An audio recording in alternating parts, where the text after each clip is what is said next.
Glórias a Deus. Evangelho de Lucas, capítulo de número 19, versículo de número 1, do primeiro aqui em diante. Hoje eu vou fazer até de uma forma diferente do que eu costumo fazer. Eu quero ler em sequência 3 textos bíblicos e eu deixo para explicar tudo depois. Então vamos lá. Lucas capítulo 19, versículo 1 diz assim: entrando em Jericó, Jesus atravessava a cidade.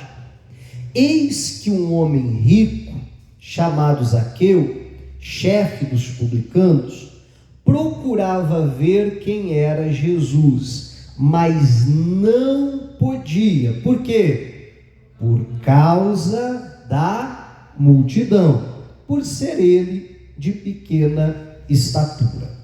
Bom, volta um pouquinho na Bíblia, vamos para Marcos agora, capítulo de número 10 e versículo 46. Marcos 10, 46. Diz assim: e foram para Jericó. Quando Jesus saía de Jericó, juntamente com os discípulos e numerosa multidão, Bartimeu, um cego mendigo, filho de Timeu, estava sentado à beira do caminho. E ouvindo que era Jesus, o Nazareno, começou a gritar: Jesus, filho de Davi, tem compaixão de mim. E muitos o repreendiam para que se calasse, mas ele gritava cada vez mais: filho de Davi, tem compaixão de mim. Jesus parou e disse: chamem o cego. Chamaram então o cego, dizendo: coragem, levante-se, porque ele está chamando você. Agora o terceiro texto, aqui no Evangelho de Marcos ainda. Vamos lá para o capítulo 2, voltar um pouquinho mais, versículo 1. Diz assim: dias depois, Jesus entrou de novo em Cafarnaum, e logo se ouviu dizer que ele estava em casa.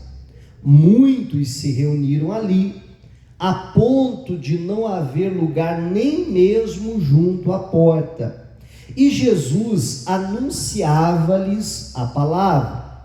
Trouxeram-lhe então um paralítico, carregado por 4 homens. E não podendo aproximar-se de Jesus. Por quê? Por causa da multidão, removeram o telhado no ponto correspondente ao lugar onde Jesus se encontrava, e pela abertura desceram o leito em que o paralítico estava deitado. Vendo-lhes a fé, Jesus disse ao paralítico: filho, os seus pecados estão perdoados. Amém? Então nós lemos essas 3 passagens bíblicas e eu acredito que nós podemos perceber que tem coisas semelhantes aqui entre os 3 casos, além de o Senhor Jesus ter operado milagre, mas que nos 3 casos aqui, a Bíblia fala de uma multidão que mais atrapalhava do que ajudava. Verdade ou não é? Que mais atrapalhava do que ajudava. E nós precisamos entender que no meio da multidão dos que seguem Jesus, você vai encontrar gente de todo tipo, e você vai encontrar gente também com os mais diversos objetivos, motivações para estar seguindo Jesus. E isso faz com que muitas vezes essa multidão mais atrapalhe do que ajude. Porque às vezes aquela ajuda que nós estamos esperando encontrar numa multidão que segue Jesus, aquele apoio que nós esperamos encontrar de uma multidão que segue Jesus, nem sempre nós vamos encontrar nessa multidão. Às vezes, como nessas passagens bíblicas que nós acabamos de ler, e muitas outras que eu poderia citar, por exemplo, quando a mulher hemorrágica ela precisa ir até Jesus, ela diz: se tão somente eu tocar, a Bíblia diz que ela tem que enfrentar o quê? Uma multidão, né? Até que ela vai indo com toda a dificuldade para enfrentar aquela multidão, e levou pisão no pé, empurrão daqui, cotovelada de lá, mas ela enfim consegue chegar até onde Jesus estava, tocar lá na hora da sua veste e receber então a sua cura. E como eu disse, né, e poderíamos citar vários casos aqui. Primeiro, por exemplo, nós lemos, a Bíblia fala de Zaqueu querendo ver quem é Jesus, querendo conhecer Jesus, mas aquela multidão de que seguia Jesus estava impedindo alguém de conhecer Jesus. E às vezes isso acontece ou não? Entenda que quando eu estou falando da multidão que segue Jesus, eu acho que você já se localizou aí, você já está entendendo o que eu estou falando, né? Da crentarada, como eu gosto de brincar, assim, né? Das pessoas que, né, seguem a Jesus, servem a Jesus. O outro caso, nós vemos o Bartimeu, que está lá clamando: Senhor, Jesus, filho de Davi, tem misericórdia, ou tem compaixão de mim. E aí aparecem pessoas, e a Bíblia diz muitos, não foram poucos, amém? Muitos vieram para ele e diziam: fica quieto, rapaz, fica gritando, você acha que Jesus vai te ouvir? Você não está vendo essa multidão? Você acha que só você tem problema aqui? Agora eu te pergunto, esses muitos que a Bíblia está dizendo que falavam isso para ele, de onde que eram esses muitos? Era aquela multidão que estava seguindo Jesus, amém?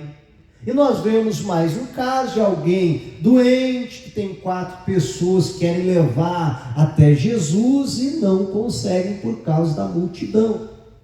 Então eles precisam fazer todo um malabarismo, subir lá no telhado com o paralítico, fazer um buraco no telhado, descer Jesus. Então, por que eu estou pregando essa palavra hoje? Olha só, primeiro eu quero falar o que eu não quero com essa mensagem, para depois a gente entender aonde que eu quero chegar. Em primeiro lugar, eu não quero plantar no seu coração uma revolta contra a crentarada, contra os irmãos em Cristo, amém? De forma alguma. Eu não quero plantar um individualismo. Não, pastor, está vendo aí? Por isso que a gente não pode, né, pastor? Esse povo aí é assim mesmo, por isso que é só eu e Deus, Deus e eu. Isso não existe, tá? Na quarta-feira, 2 dias atrás, eu pregava aqui na igreja que nós precisamos ter a interdependência, um depender do outro, porque aquilo que Deus, o milagre que Deus quer operar na minha vida, muitas vezes Ele coloca em pessoas perto de mim, e são os bons relacionamentos que eu tenho, inclusive na igreja, e digo até principalmente com os cristãos, é que vai fazer com que isso aconteça na minha vida, amém? Então eu não estou me contradizendo de forma alguma, mas hoje eu quero trazer um alerta, né, com relação à multidão, porque se nós não entendermos que a multidão muitas vezes mais atrapalha do que ajuda, a gente pode ter problema. Claro que nessa multidão que segue Jesus, a gente vai encontrar muita gente boa, muita gente que vai nos ajudar, muita gente que vai nos levantar, muita gente que vai ser uma bênção na nossa vida. Mas nós precisamos entender isso, porque se nós não entendermos essa verdade, que de vez em quando a multidão atrapalha, mesmo daqueles que seguem a Jesus, nós podemos ter graves problemas. A gente, quando conversa com alguém desviado, é muito comum você ouvir: não, eu estou orando aqui de casa mesmo, eu leio a Bíblia quando dá, eu estou servindo a Deus do meu jeito, eu não vou congregar, porque, pastor, é muito complicado. Não é assim? Mas como assim? Não, as pessoas, pastor, não é fácil lidar. Aí eu vou trocar aqui as palavras, só para você entender. Pastor, não é fácil lidar com a multidão. Mas nunca foi. Amém, igreja? Mas como nós vamos ver na Bíblia, até isso é necessário, né? Só que você perceba que provavelmente essas pessoas que se decepcionam com outros cristãos, ou às vezes a pessoa até diz: pastor, eu vi uns irmãos lá fazendo isso, ou cometendo aquele pecado, ou agindo de tal forma, ai pastor, não pode uma coisa dessa. É porque a pessoa, ela olhou errado, de forma errada para a multidão. Então o título até da mensagem de hoje é esse: cuidado com a multidão. Não é que ela não preste, não é que ela seja errada em si mesma, ou qualquer coisa assim, é simplesmente porque são pessoas, e pessoas são falhas. E aí, se a gente ficar contando, não, mas pastor, mas são cristãos, são crentes, não é o pessoal lá da igreja, então ninguém vai me decepcionar. Meu irmão, essa é a receita para decepção. Porque, como eu sempre gosto de dizer, a decepção, ela é exatamente do mesmo tamanho da expectativa que nós criamos. Se nós criamos uma expectativa muito grande, então a decepção também será muito grande. Se nós não criamos uma expectativa tão grande assim, até porque reconhecemos que todo mundo é ser humano, todo mundo erra, então eu não vou me decepcionar, ou a minha decepção pelo menos não vai ser tão grande assim a ponto de eu abandonar os caminhos de Jesus. Agora eu fico imaginando o seguinte, tá? Desses 3 casos que a gente leu, eu fico imaginando quantos Zaqueus não foram embora, porque esse que a Bíblia registra, ele correu lá na frente e subiu na árvore e conseguiu ver Jesus. Mas quantos chegaram ali e por causa da multidão, eu vim até aqui para ver Jesus. Esse povo não dá nenhuma vaguinha para a gente aqui, não deixa nem a gente passar, nem para conhecer Jesus. Quer saber, eu também vou embora. Sim ou não? Imagine quantas pessoas foram embora. Imagine quantos Bartimeus não se calaram por causa de uma multidão, por alguém chegar e dizer: esse negócio de ficar indo para a igreja, você acha que a igreja vai resolver teus problemas? Não, pai, você tem que não sei o quê. Não é assim? Né? Eu contei aqui no culto da manhã, que já contei várias vezes essa história, né? Mas quando nós nos convertemos,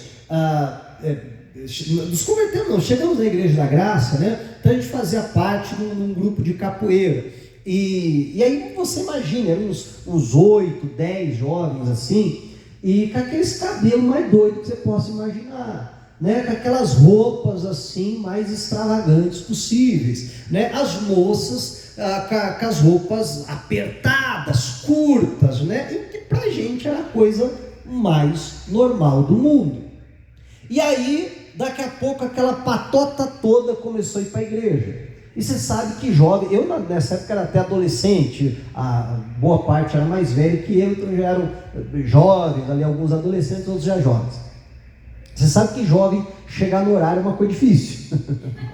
Então, geralmente a gente chegava atrasado. A gente ia no culto, né, domingo de manhã, né, era o principal culto também da igreja lá na época, e a gente chegava muitas vezes atrasado, e ainda para ajudar a gente gostava de sentar no primeiro banco da igreja, né? Então você imagina, o culto já estava rolando, às vezes o louvor, já teve ocasião até do pastor já ter entrado, e daqui a pouco entra aquela turma assim, lá atrás, porta dentro, umas 8 a 10 jovens vindo. Então eu lembro de vezes que a igreja até se assustasse, o que esse pessoal, esse arrastão, o que aconteceu, né? E aí a gente entrava ainda, né, bem inteligente, porque já estava atrasado de sentar lá atrás, né? Aí nós vinha assim, caminhando, a igreja inteira, ia lá para frente para sentar. E tal, como eu dizia, as moças com roupa curta, apertada e tal, e até por causa ali do esporte, geralmente sim, né, com um corpo chamativo, né? Então chamava atenção, não tinha como não. E aí muitas pessoas, isso a gente ficou sabendo depois, né, muitas pessoas iam até o pastor, muitos daqueles que seguiam Jesus, da multidão, né? iam até o pastor e falavam assim: pastor, o senhor tem que fazer alguma coisa. O senhor não está vendo essa turma aqui que chegou na igreja? Esse pessoal aqui não quer nada com Deus. Esse pessoal está aqui para tumultuar a igreja. Esse pessoal está aqui para causar confusão. O senhor não vê a roupa que eles vêm para a igreja, não? O senhor tem que fazer alguma coisa. Alguns até dizem: tem que falar que eles estão proibidos de vir com essa roupa curta, com essa roupa apertada e tal, porque isso não pode, e não sei o quê. O pastor na época, graças a Deus, foi sábio e ele respondia sempre, né? Ele dizia assim: não, quem vai convencer eles é o Espírito Santo. Amém? Eu vou pregar a palavra e quem vai falar, quem vai convencer é o Espírito Santo. Deixa eles. Não, mas esse pessoal não quer nada com Deus. Mas estão vindo, mas estão na igreja, estão ouvindo a palavra. Deixa eles, né? E o que aconteceu foi justamente isso: o Espírito Santo trabalhando e convencendo, né? E fez a obra. Agora, daquela turma que chegou ali junto na igreja, eram 4 pastores da turma que não queria nada com Jesus, né? Agora, muitos daqueles que estavam ali, né? Cala a boca, fica quieto, Bartimeu, sai daqui, não vou dar espaço, porque aqui a gente chegou primeiro, então ninguém vai chegar depois, né? Quanto será que saiu? Então nós precisamos entender isso. E se a gente ficar olhando para a multidão, isso pode trazer escândalo, isso pode fazer a gente se afastar de Deus. A gente tem que sempre lembrar: não, eu vim aqui não por causa da multidão, eu vim aqui por causa de Jesus. Glória a Deus pela multidão. Eu vou aprender muito com essa multidão, vou aprender até a me decepcionar, né? Vou aprender até a me frustrar, vou aprender até a ter que lidar com conflitos, a ter que lidar com muita situação. Glória a Deus por essa multidão, que a multidão cada vez aumente mais, amém? Mas eu estou aqui por causa de Jesus. E se você olhar todos esses exemplos que nós demos, não foi justamente o que as pessoas fizeram? Nenhum deles permitiu que a multidão os atrapalhasse. Nenhum deles permitiu que a multidão fizesse com que eles não alcançassem Jesus. Bartimeu, como já expliquei, correndo à frente, tendo que até subir numa árvore. O Bartimeu, a Bíblia diz que enquanto as pessoas diziam: fica quieto, se cala, o que ele fazia? Clamava cada vez mais alto, amém, igreja? E superou a voz daquela multidão e chegou até Jesus. O que aqueles homens lá com o paralítico fizeram? Meu irmão, subiram lá no telhado, fizeram um buraco no telhado, desceram o homem lá, mas disseram: essa multidão não vai me impedir de chegar até Jesus, né? Nesse período, e aí que nós nos convertemos, o que aconteceu, né? Você sabe que quando o jovem se converte, ele se converte de verdade, ele abraça a causa, ele vai com tudo, né? E assim nós estamos fazendo. Vários daquela turminha, alguns acabaram, né, tomando outros rumos, infelizmente, né? Mas aqueles ali que permaneceram, sabe, começaram a abraçar a causa mesmo. E aí a gente estava na igreja todo dia, estava colando envelope, e evangelizar, e isso, e aquilo e tal. E eu lembro de muitas, até membros antigos da igreja, e até vários obreiros, de olhar assim e ver a gente querendo trabalhar, querendo fazer isso e aquilo, e orando e buscando a Deus, e olhava assim e dizia: está no primeiro amor, né? Deixa eles, daqui a pouco isso passa, né? Eu confesso para você que eu ficava com uma raiva de ouvir isso, porque, né, era mais ou menos, tão meio empolgadinho, né? Mas daqui a pouco isso aí passa e tal. Só que a Bíblia manda para a gente não sair do primeiro amor. E eu lembro na época, eu nem entendia direito o que era o tal do primeiro amor, mas eu ouvia as pessoas falando isso, eu ouvi isso várias e várias vezes, e eu ficava pensando comigo o seguinte: olha, se isso que eu estou vivendo é o primeiro amor, então eu nunca quero sair disso. Amém? E segundo, se eu sair disso, eu vou ficar igual esse aí que está falando? Né? Se eu sair do primeiro amor, eu vou ser esse crente frio aí, então aí é que eu não quero mesmo nunca sair do primeiro amor. Mas olha que coisa, né? Claro, meu irmão, teve muita gente na multidão para ajudar, para repreender, para corrigir, para aconselhar, para consolar, né? Glória a Deus, que na multidão sempre tem também, amém? Mas a gente tem que entender que na multidão vai haver muitas vezes mais atrapalha do que ajuda. E é esse o cuidado que nós temos que ter. Vamos falar a verdade. Quantas vezes a gente, por exemplo, vai evangelizar alguém e aí a pessoa diz assim: não, se for para eu ser crente igual fulano de tal, eu prefiro não ser. Não é assim? Quem nunca ouviu essa frase, né? E aí que nós precisamos com sabedoria dizer: olha, a proposta que eu estou lhe fazendo, eu não estou lhe convidando para você ser igual fulano de tal. Eu estou lhe convidando para você ser igual Cristo, porque isso é ser um cristão. Amém? Eu estou lhe convidando para não olhar para a multidão.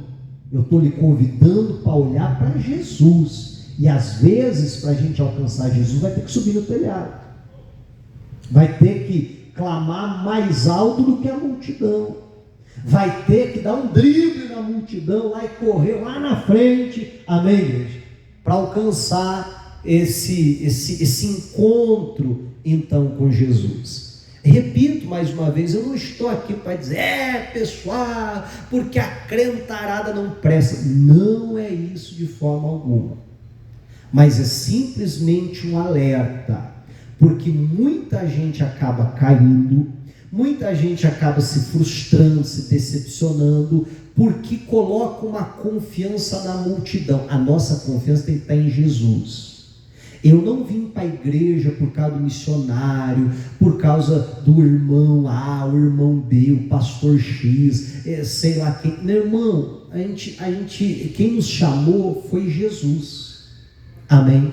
Quem nos chamou foi Jesus.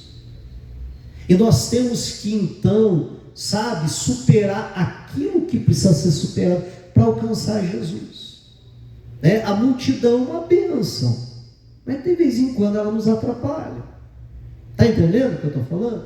De vez em quando vai nos atrapalhar. E por que isso acontece? Bom, a Bíblia explica por quê. Romanos capítulo de número 9, por favor. Romanos 9, versículo 6. Diz assim: e não pensemos que a palavra de Deus falhou. Vamos parar aí nesse ponto, né? A Bíblia diz: olha, sequer a gente venha a pensar que o problema é a palavra de Deus, que a palavra de Deus falhou, que a palavra de Deus não cumpriu seu objetivo. A corrigida diz assim: não que a palavra tenha faltado, né? Então não é falta da palavra, não é falta de Bíblia, não é falta da pregação, ou ainda não é que a palavra de Deus falhou e tem gente que não se converte, tem gente que não é transformada, e tem gente que passa 50 anos na igreja e nunca muda. Tem gente que fica na igreja, meu irmão, e já tirou um monte de gente da igreja, escandalizou um monte de gente, mas ela mesma não sai. Verdade, não é? Ela tira um monte de gente, mas ela mesma não sai, ela fica. Mas fica ela tirando ele, mas está lá. E isso porque a palavra de Deus falhou ou faltou? Não. A Bíblia diz: não pensemos que a palavra de Deus falhou, porque nem todos os de Israel são de fato israelitas. A Bíblia diz, a corrigida diz, nem todos que estão em Israel verdadeiramente são israelitas. Quer dizer, vamos trocar para hoje, né, que é o que o texto está falando. Nem todo mundo que está na igreja é crente. Na multidão que segue Jesus, meu irmão, como eu dizia lá no começo, nem todo tipo de pessoa, né? Então nem todo mundo que está na igreja, meu irmão, se converteu. Tem os que foram convencidos, tem o que gostou, acabou ficando, tem aquele, perturbado mesmo, que fica atrapalhando os outros, e assim vai. É interessante quando Paulo, por exemplo, fala das suas lutas, e ele fala dos perigos que ele enfrentou, ele começa a dizer assim, perigos de salteadores, de naufrágios, de prisões, aí ele diz assim, de falsos irmãos. Já leu isso na Bíblia?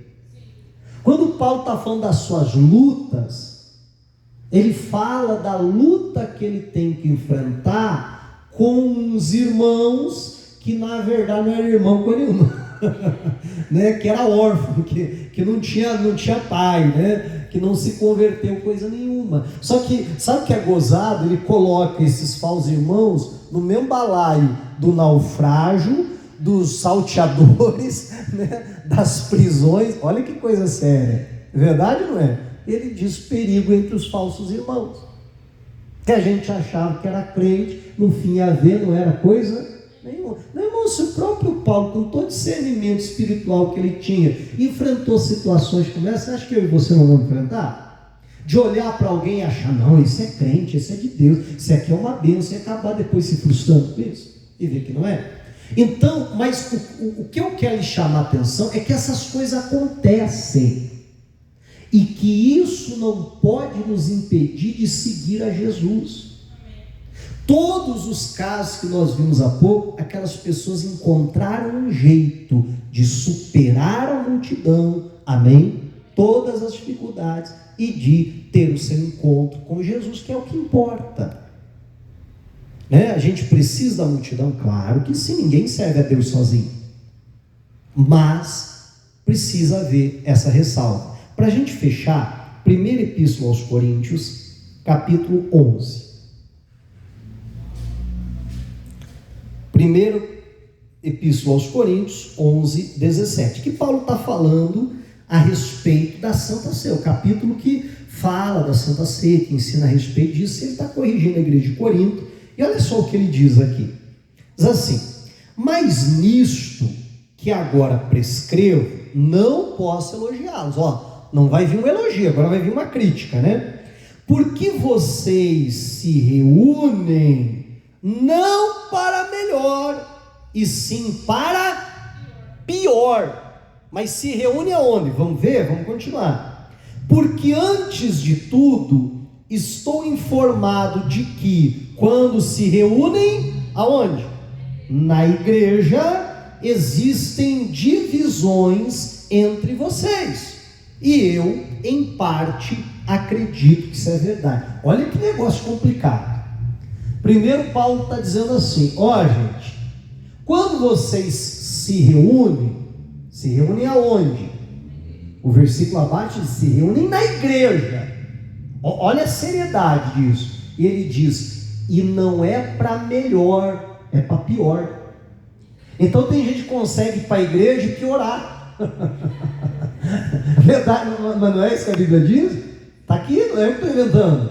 Paulo que falou.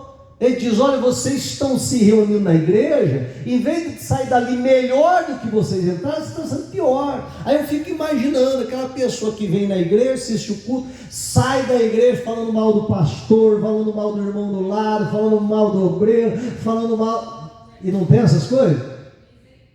Quer dizer, a pessoa está pior do que quando chegou na igreja. A pessoa sai atribulada dessa, você viu aquela irmã? Brincadeira, não, e aquela outra, meu Deus do céu, não, pastor, você viu? Meia hora pedindo oferta, meu Deus, ninguém aguentava mais, e que não sei o que, o irmão do louvor todo desafinado, tá doendo meu ouvido, e não tem essas coisas? Tem. Então nós precisamos levar isso a sério. Olha o que a Bíblia está dizendo. E pior que ele termina, o versículo 18 termina assim, olha, eu fiquei sabendo que está acontecendo isso aí. Ele diz assim, e em parte eu acredito. Na minha leitura é mais ou menos assim, gente, eu não estou querendo acreditar, mas conhecendo vocês eu até acredito. Não é isso? Ele diz, olha, eu não duvido dessas coisas. 19. E é até o que? Necessário que haja partido entre vocês, para que também os aprovados se tornem conhecidos entre vocês. A corrigida diz: para que os aprovados se manifestem. Olha o que a Bíblia está dizendo, repito, não é eu, é a Bíblia que está dizendo. Olha, quando vocês se reúnem na igreja, há dissensões, há panelinhas, há grupinhos, esse grupinho falando mal daquele, aquele falando mal do outro e tal.